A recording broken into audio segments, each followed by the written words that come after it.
তোমাদের কি একটা কথা মনে আছে? আমরা আগে বলতাম, কিছু পেতে হলে কিছু দিতে হয়। কথাটা ছোট্ট, তবে খুব কাজের একটা কথা। এই কথা আমি কেন বলছি তুমি জানো? এই দেখো, আজ থেকে প্রায় 25 দিন আগে এসে এই ক্ষেতে আমি ভুট্টার বীজ রোপণ করে গিয়েছিলাম। 15 দিনের মাথায় এসে আমি ক্ষেতটা নিড়িয়ে দিয়ে গেছি, ঠিক আছে? জঙ্গল যে ছিল সেই জঙ্গলগুলো আমি পরিষ্কার করে দিছি।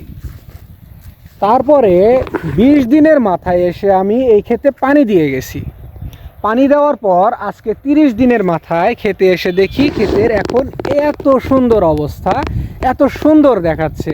তো বন্ধুরা, আমি এখানে পরিশ্রম করেছিলাম বিধায় আল্লাহ তাআলা আমাকে এত সুন্দর একটা ফসল দিয়েছে, ফসলি জমি দিয়েছে, তোমরা যেটাই বলো না কেন। আমি কিন্তু আশা করছি ভবিষ্যতে যদি এইগুলো আল্লাহ তাআলা বাঁচায় রাখে, আমি ভালো একটা ফসল পাবো এখান থেকে। তাহলে শুরুতে যে বলেছিলাম কিছু পেতে হলে কিছু দিতে হয়, সেই প্রসঙ্গে আসি। আমি যদি ঘরে বসে থাকতাম, পরিশ্রম না করতাম, তাহলে আল্লাহ তাআলা আমাকে এত সুন্দর ফসল দিত না।